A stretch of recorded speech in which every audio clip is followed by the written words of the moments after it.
She came in, just smiled at me and said, "Don't worry."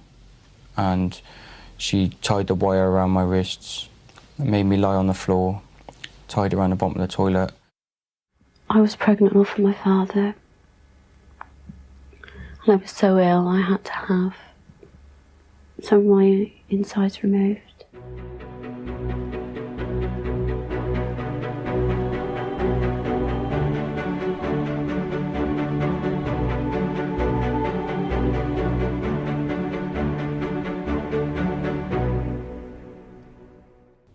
Frederick Walter Stephen West was born in September 1941 in the United Kingdom, in a quaint village in the West Midlands. Much Marcle is a rural farming community approximately 20 miles from the nearest city of Gloucester. It consists of a school, 2 churches, a village hall, 2 pubs, and an automobile repair garage. Surrounding this village are farms that are primarily utilized for cider production. Fred West was the first surviving child of Walter and Daisy West. Their first child survived only 1 day after being prematurely born. Daisy was Walter's second wife. After only 2 years of marriage, she died, supposedly due to a bee sting, and Walter married Daisy a mere 2.5 months later. They went on to have a large family of 6 children, and Fred had 2 brothers and 3 sisters. All of the children helped out on the farm, as was customary at the time. Another thing that was customary in the West family was abuse and incest. Fred suffered abuse from his own mother when he was only 12 years old, while his father misused his sisters at an even younger age. Physical punishment was the result of any misbehavior. Despite his mother's authoritarian nature, Fred was a mama's boy. He idolized his father and, more comfortable on the farm than in school, he found common ground with him amid their shared tasks. It was during these interactions that Walter filled his son's mind with twisted views on sexual matters, shaping Fred into the disturbing individual he would later become. Walter West held a malicious belief that it was a father's responsibility to initiate his daughters for marriage, and that their first child should be fathered by him. His interest in the farm's sheep was another disturbing influence on Fred. The constant exposure to such perverse discussions fueled Fred's later obsessions. When Fred turned 15, his father began paying him a small wage for his contributions on the farm. At 16, he saved up to buy a motorbike, which was a useful tool for his interests in the opposite sex.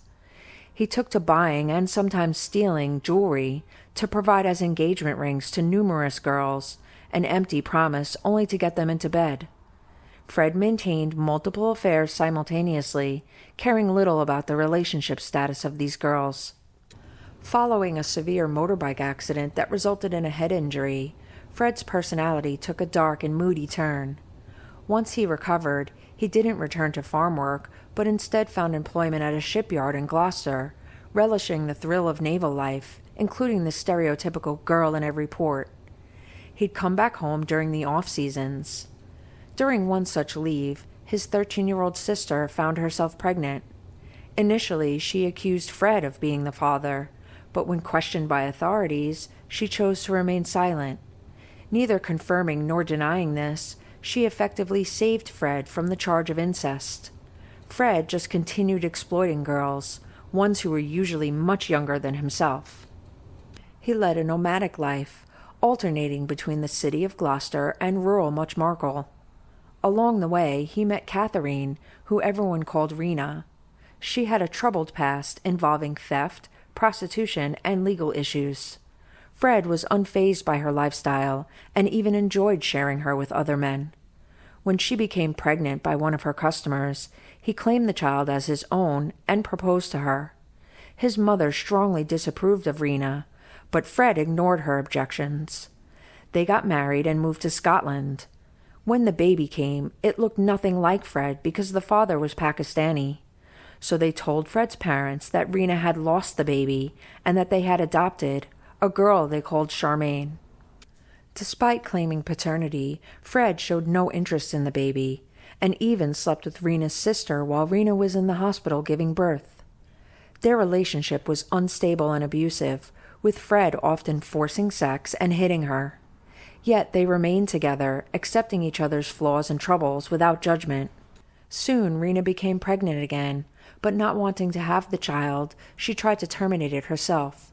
She was unsuccessful, much to Fred's relief. He wanted a child of his own, not one that was fathered by someone else. He made no secret of this to Charmaine.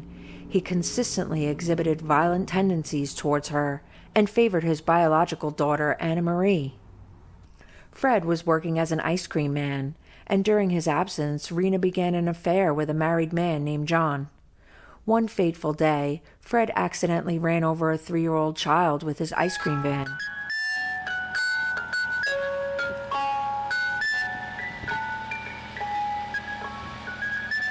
Fred was cleared by police, but the death of the child didn't exactly endear him to the locals. So he skipped town, intending to go back to Muchmarkel. Returning home was not the relief Fred hoped for. Rena's mixed-race daughter was not welcome. Daisy West refused to accommodate her son and his family. With no other apparent options, Fred's daughters were placed into state care. Fred then rented a mobile home in a caravan park near Gloucester, and eventually Rena came to join him, along with 2 of her female friends, Anne and Issa. They were able to get the children back from care, and Anne and Issa assisted with the child care. Fred also expected all 3 women to fulfill his desires, and if they did not, he beat them viciously. Rena called upon her former boyfriend John to come and rescue her, but by that time Anne had begun to fall for Fred. Anne informed Fred of Rena's plan to run away with Issa and her daughters. He showed up when the planned meeting was taking place and said Anne would be staying with him to care for Rena's daughters and that he'd kill them if he ever saw them again. Rena was forced to flee back to Scotland without her kids. Fred remained at the caravan with Anne and the 2 girls and began working at a slaughterhouse. This would be a dark omen of things to come. Attempting to put aside the issues for the sake of the children, Rena would return to stay with Anne, Fred, and the kids periodically. But she grew to resent Anne's presence and motherly role in her children's life. It only became worse when Anne got pregnant with Fred's child. When Anne was 8 months along, Fred and Rena began to make plans to move to another caravan park, but Anne didn't go with them. After the move, things with Rena seemed better at first, but Fred was always preying on young women, telling Rena the girls would be nannies for the children. That and the abuse she endured became too much, and she would leave Fred for long periods before returning again. Sometimes the children would go into state care if there wasn't a woman in the household to care for them while Fred worked. He was now digging trenches for the highway department on the side of the M5 motorway. His bosses said that Fred was a very hard worker. In fact, he was the best digger on the crew. However, building was Fred's favorite occupation, whether he worked for a company or as a freelancer. He had a work van, but Fred liked to flirt with girls on the bus. Perhaps he enjoyed the thrill of a captive audience. If he took his kids along, he'd be just an ordinary father, running errands with the kids, putting women at ease. He was doing some work at what is now the Clean Plate Cafe in Gloucester, and would also familiarize himself with the young waitresses there. One waitress, Mary Bathsholm, was 15 and worked at the cafe. She was waiting for a bus one evening, on the way to visit her boyfriend, but she never arrived. Fred's mother passed away unexpectedly shortly after, so he was not able to assist in the search for the missing waitress. Born on November 29, 1953, Rosemary Letts had a troubled childhood. Her mother, also named Daisy, became depressed while pregnant with Rosemary. She received electroconvulsive therapy during her pregnancy. Her father, Bill, afflicted with untreated schizophrenia, was a source of suffering for her and her siblings. His abusive nature extended to Rosemary, a situation worsened by her parents' perception of her as slow. The abusive environment led to her adapting a survival mechanism, using sex as a means to avoid punishment. When Rosemary was 15, her mother took her and her 2 brothers away from their father, making their way to Cheltenham. Rosemary found employment at a canteen, but trouble continued to follow her. She started involving herself with older men and even sharing living arrangements with them. In a deeply concerning escalation of behavior, she started to molest her little brothers. One day, when Rosemary returned home after a stay with an older boyfriend, she found the house empty. Her mother and brothers were gone. With nowhere else to go, Rosemary returned to her abusive father. Rose met Fred at a busy bus station while she was on her way to work. Fred showered her with attention and compliments, as he had done with countless other young women. He asked her out on dates, and eventually she relented. When her father found out about her relationship with Fred, he would have none of it. He locked her in the house, forbidding her to see Fred. Rose, however, remained defiant and started sneaking out to maintain her relationship with him. Her father involved social services, and Rose was placed in a home for troubled teen girls. Meanwhile, Fred's involvement in petty crimes led to his arrest due to unpaid fines. When he was released after serving 30 days, a now pregnant 16-year-old Rose left the girls' home to go live with Fred. Rena is thankful that Fred is preoccupied with his newest babysitter/girlfriend, thinking it might keep her out of trouble. Fred and Rose move from the caravan to a flat at 25 Midland Road, and Rose gives birth to her first daughter, Heather Ann. Rose's new life gets disrupted because of Fred's criminal activities, and he is sentenced to 6 months in jail. Rena also ends up getting arrested for soliciting prostitution. Rose is left alone to care for the kids without Fred. During Fred's absence, Rose turned to prostitution to make ends meet. She also subjected Charmaine and Anna Marie to constant abuse, using a wooden spoon as her weapon of choice.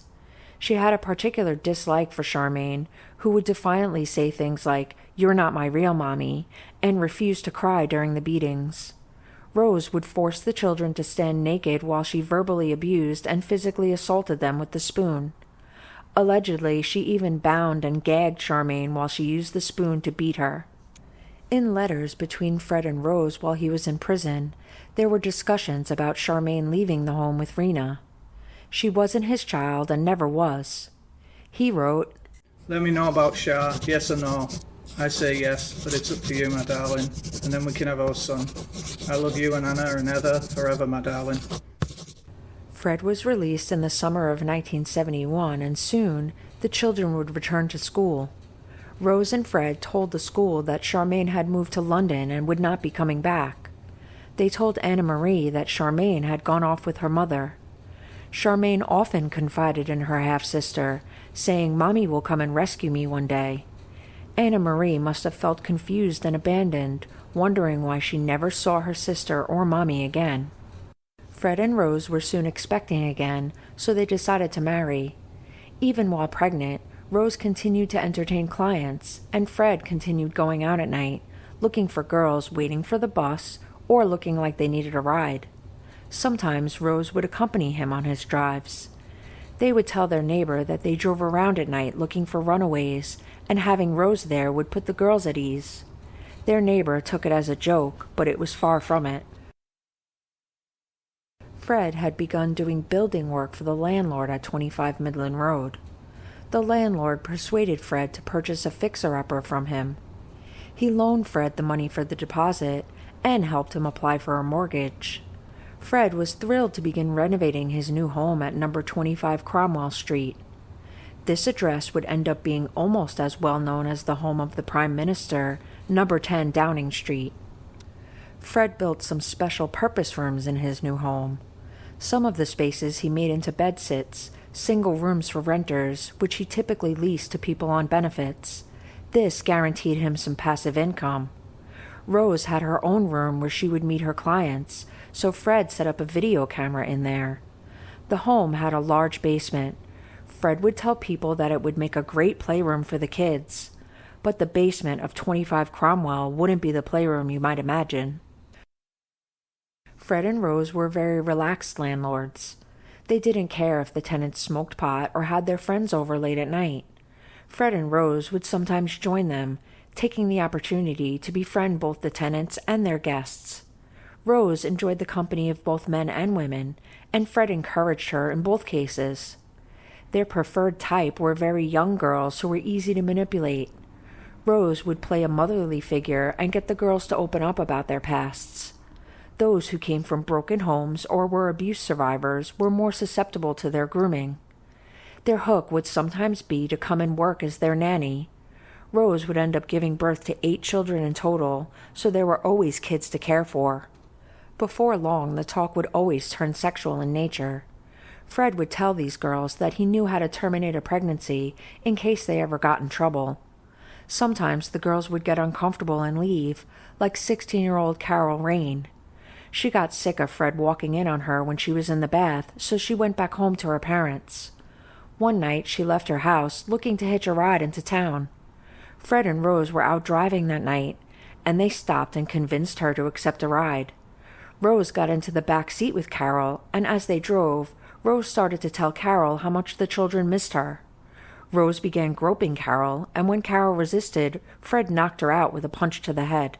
When Carol came to, her arms were tied up with her own scarf, and brown sticky tape was being wound around her entire head, covering her mouth. She was brought into the cellar, and her clothing was removed. Fred and Rose beat and assaulted her. They threatened to leave her in the basement, telling her they would allow men to come and go as they wished, and then they would bury her in there.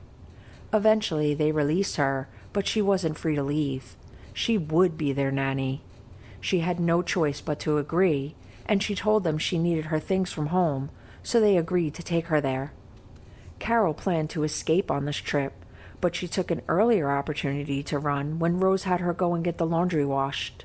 She ran away, stayed with a friend, and returned to her mother the following day. She told her mother what had happened, and they called the police. During the interview, the police discovered that Carol had a relationship with one of the tenants at 25 Cromwell, tainting their view of Carol as an innocent victim. Fred and Rose were arrested, but Carol still felt embarrassed and ashamed. When her lawyer prepared her for testifying, Carol was scared at the prospect of having to relive everything, so she dropped the most serious charges, and Fred and Rose were convicted of a lesser assault charge. Their lawyer appealed to the judge that the West had a family to care for, and Rose was pregnant again. Fred and Rose West walked away with no prison time, and Carol remained silent about her ordeal for decades. Fred now throws himself into working on the house. He begins inventing contraptions for the basement, and 8-year-old Anna Marie becomes the test subject. She would endure horrible abuse, all in the name of preparing her for a future husband, as all fathers do. Rose would join in, using objects and beating Anna Marie. Sadly, this would become a routine for Anna Marie, one that she kept secret for many years. Fred and Rose continued to prey upon girls and young women. They continued to pick up runaways on their late-night drives and groom the tenants or their friends. People came and went so often, who knows where they went after leaving 25 Cromwell Street. Sometimes people looked for their loved ones, sometimes they didn't. Fred and Rose's father, Bill, decided to go into business together, and they opened a cafe. Fred got to know the young waitresses there when he worked on construction or checked in on the business. Rose was expecting again, but this time it was a client who fathered the child. Fred wasn't thrilled at the prospect and turned to a young waitress named Shirley Robinson.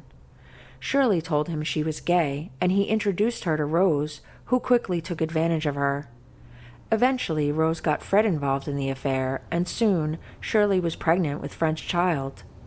Rose was now losing interest in Shirley, and Fred successfully pitted the pregnant women against one another. One day Shirley, nearly at full term, disappears. When asked, Fred would say she moved to have her baby in Germany. Anna Marie is now a teenager, and Fred aims to keep his twisted family tradition alive. Anna Marie became pregnant, but had to undergo a termination as the pregnancy was ectopic. This is not a viable pregnancy and is a life-threatening condition for the mother. Anna Marie ran away soon after, and Fred's attention turned towards her younger sisters, Heather and May. And Rosemary sat on my face, on top of me. And I remember feeling this awful pain inside me. Rose would set her sights on brother Stephen, but the three siblings banded together in an attempt to prevent the abuse using different tactics. This was a very traumatic experience for all of the children, but it affected Heather more than anyone else. She was a good student, but would often get in trouble for refusing to shower or change clothing for physical education. If she was asked, she would make excuses for the marks on her body. After leaving school, Heather hoped she could escape the torture by getting a live-in summer job, but her application was rejected. She was devastated. The following day, when her siblings came home from school, her parents informed them that Heather had accepted the job and left earlier that day. However, her brothers and sisters always wondered why Heather never called or wrote them. It was explained away each time, always with a reason that the authorities shouldn't be involved. One story was that Heather was involved with credit card fraud. Another was that she was running drugs for a cartel. It became a family joke that if any child misbehaved or involved any outsiders in the family's business, that they would end up buried under the patio with Heather. By the early 90s, Fred had moved on to a new hobby, making and selling pornography. He and Rose would film all sorts of their own encounters, as well as duplicating commercial videotapes. He amassed a personal collection that included torture and bestiality, and possibly even worse than that. But when 13-year-old Louise West told a schoolmate what her father had done to her, the house that Fred built started to crumble. As the girl reported missing earlier in the day. A warrant was obtained to search the home in an attempt to find this videotaped evidence, but police did not locate anything of that nature in Fred's collection. All the underage children were placed into care, and Fred and Rose were arrested on grounds of abuse. Rose was released on bail, and Fred remained in custody for nearly a year while awaiting trial. In June of 1993, the case against Fred and Rose evaporated when Louise recanted her statements and the older sisters declined to testify. They were scared that Rose might retaliate against the younger children and make things worse for them. But Anna Marie had previously told investigators about how she hadn't seen her mother or half-sister for many years. She also told them about the family joke, but the police didn't think it was funny. On February 24, 1994, police obtained a warrant to search the grounds of 25 Cromwell Street for the remains of Heather West. The following day, Fred and Rose West are arrested on suspicion of murdering their daughter. Fred initially confessed to killing Heather, saying that Rose had no knowledge of it. So Rose got released on bail. Fred told the police where to dig for Heather's remains, but he didn't expect them to dig up the entire back garden. Heather wasn't the only one found buried at 25 Cromwell Street. Only a few days after issuing the warrant, multiple sets of human remains would be found. Over the following weeks, police made use of the new technology in forensics called ground-penetrating radar. They located some anomalies under the home, and additional bodies were discovered in the cellar. Fred would maintain that Rose had nothing to do with the murders. She didn't know a thing. He thought by taking the blame he would save her from prosecution. Throughout Fred's many interviews, he had a lot of varied reasons for how these women came to be under the ground. He would say they were sex games gone wrong to explain away the ropes, gags, and other items discovered with the remains. He only decapitated and dismembered the women to make it easier to bury them. But when asked about the missing bones, he refused to comment. Possibly the most horrific finds were those of the woman found with her intrauterine device missing, and another woman with an unborn child. The medical examiner would say that he thought the baby's skeleton wasn't in the right position. Obviously, these women weren't skeletons when they were initially buried. It took almost 2 months before the search of 25 Cromwell ended, but excavations were just beginning at Letterbox and Fingerpost Fields at Kempley, a village adjacent to Muchmarkel.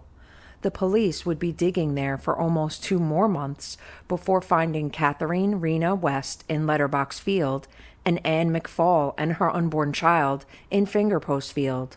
Also of interest was Fred and Rose's previous address, 25 Midland Road. Charmaine West was found under the kitchen floor there. The remains discovered at 25 Cromwell Street were those of Heather West, Shirley Ann Robinson, Allison Chambers, Therese Siegenthaler, Shirley Hubbard, Lucy Partington, Juanita Mott, Linda Gauff, and Carol Ann Cooper. June 30th, 1994. Before the court read out the charges against them, Fred reached out to touch his wife's shoulder with his hand. He had not seen Rose since he was arrested in February. But Rose did not look at him or acknowledge him. She shrank away from his touch as if it hurt her. In denying any knowledge of the crimes, she had to play the part, publicly rejecting him. His desire to shield her had an unintended consequence, and he became depressed over the next few months. He retaliated in anger, recanting his confessions and implicating her in all the murders, even the ones she wasn't charged with. He was charged with all 12 murders, and she was charged with 9. On New Year's Day in 1995, Fred was found hanged in his cell. Frederick West, charged with 12 murders, has been found dead in his prison cell. Fred's last letter to his wife said, I haven't got you a present, but all I have is my life. I will give it to you, my darling. When you're ready, come to me. I will be waiting for you. After his death, Rose received another murder charge. While the notes he left behind professed his love for Rose, he had left her alone to face 10 murder charges. The jury returned 10 guilty verdicts, and she was given a life sentence. Rosemary West has been convicted of 10 of the most horrific murders in British criminal history. You will never be released, the judge said, if attention is paid to what I think. In the UK, even a life sentence has the possibility of parole, but in 1997, her conviction was converted into a whole life order with no possibility for parole. There have been only 3 women that have been given a whole life order in the UK. Myra Hindley is a serial killer who abused and murdered at least 5 children with her husband Ian in the mid-1960s. The other is serial killer Joanna Dennehy. If you'd like to learn more about that case, that chapter did a video about it. You should definitely give it a go. I'll leave a link in the description. Rose still maintains her innocence and attempted to appeal on 2 occasions, but has not tried again since 2001. She stated that even if she were to be released, her life would never be normal, and at least in prison she can sometimes see her children. Her stay in prison hasn't been without controversy.